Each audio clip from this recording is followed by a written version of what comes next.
ઘણા આપણા જે વરિષ્ઠ નેતાઓ હતા, જે લોકોએ વિધાનસભા પણ લડેલા છે, જિલ્લા પંચાયત, તાલુકા પંચાયત પણ લડેલા છે, એવા લોકો જ્યારે ખરેખર મદદની જરૂર હતી, પાર્ટી માટે કામ કરવાનો સમય હતો, ત્યારે ગદ્દારો પાર્ટી સાથે ગદ્દારી કરીને આજે ભાગી ગયા છે.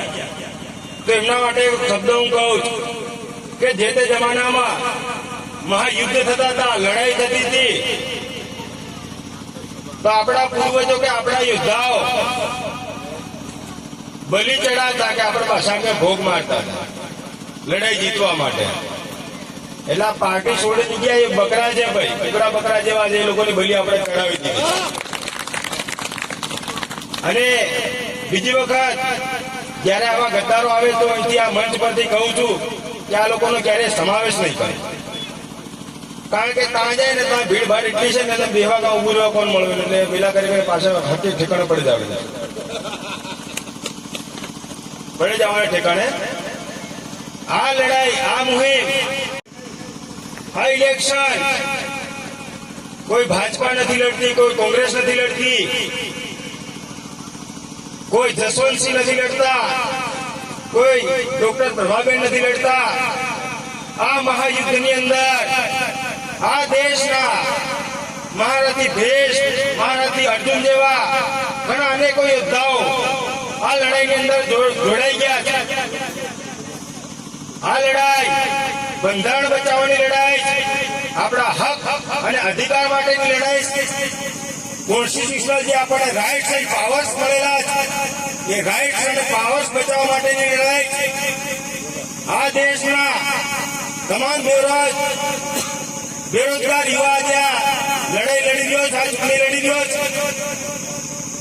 આ દેશના તમામ નાગરિકો જે ગરીબીથી પીડાઈ રહ્યા છે, જે મોંઘવારીનો ફટકો પડ્યો છે, જે માર પડી છે, ત્યાં દેશનો આ ગરીબ મજૂર વર્ગનો માણસ, મધ્યમ વર્ગનો માણસ આ ચૂંટણી લડી રહ્યો છે.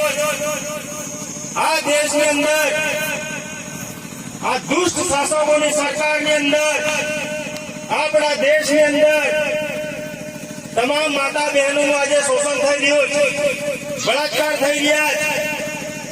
પણ આ સત્તામાં બેઠેલા કોઈ નેતા કે નેતી એક શબ્દ બોલવા માટે તૈયાર નથી. તો એ તમામ આ દેશની માતા બહેનો આજે સાક્ષાત દુર્ગા, ચામુંડા અને રણચંડી બનીને આ યુદ્ધ મેદાનમાં નીકળી પડે છે.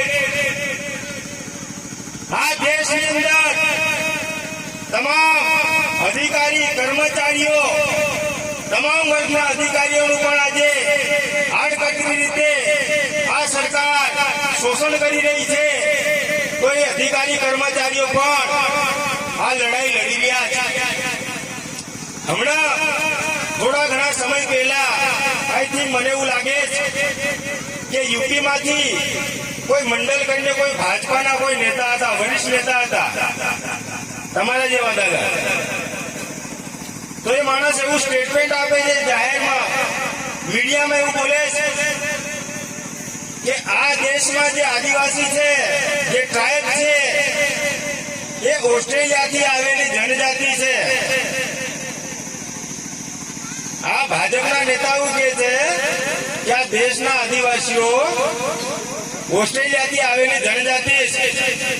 તો હું આ મંચ ઉપરથી એ મંડળ સાહેબને કહેવા માંગુ છું, 5 જાન્યુઆરી 2011 ના રોજ સુપ્રીમ કોર્ટના chief justice madam Mishra, sir Markandey Katju, તે લોકોએ જજમેન્ટ આપ્યું સુપ્રીમ કોર્ટનું કે આ દેશના અસલી મૂળ માલિકો જો હોય તો એ 8.5% આદિવાસીઓ છે. દક્ષિણ ભારતની અંદર દ્રવિડો છે, આપણે મૂળ નિવાસીઓ છે. આપણો આ દેશ છે. લગભગ આજથી 8 વર્ષ પહેલા જયારે સાયન્ટિસ્ટો સંશોધન કરવા બેઠા, થોડાક વર્ષો પહેલા આફ્રિકાના જંગલોની અંદર ખોદકામ ચાલતું હતું. એ દરમિયાન એક નર કંકાલ મળી આવ્યું, એક માનવ કંકાલ, લાખો વર્ષો જૂનું. અને હમણાં જ લગભગ 5-5.5 વર્ષ જેવા થયા, છત્તીસગઢની અંદર ખોદકામ ચાલતું હતું. એ વખતે પણ એક નર કંકાલ મળ્યું.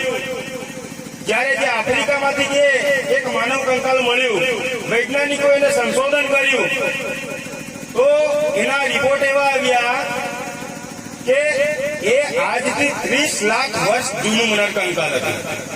અને એક આદિવાસી ગણગોત્રોનું હતું. અને એવી જ રીતે છત્તીસગઢની અંદર જયારે ખોદકામ થયું ત્યારે પણ બંનેના સેમ્પલ રિપોર્ટ એકદમ બિલકુલ સેમ આવ્યા.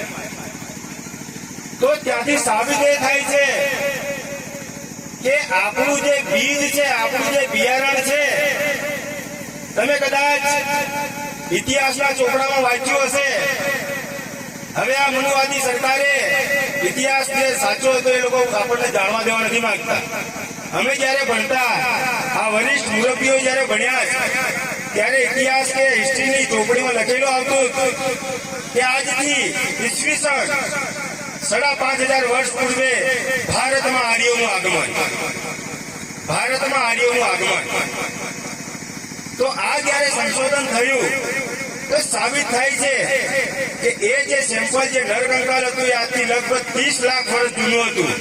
તો એમને એમ કહેવા માંગુ છું, મારો કહેવાનો મતલબ એમ છે કે આજથી જ્યારે આ ધરતી પર ભૂકંપ નતો એના પહેલા આફ્રિકાથી અરવલ્લી અને સહ્યાદ્રીની ગિરિમાળીઓ એક જ હતી.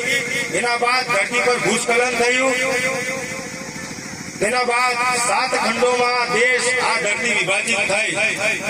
તો આ દેશના મૂળ માલિકો રૂપા કાકા આપણે જ.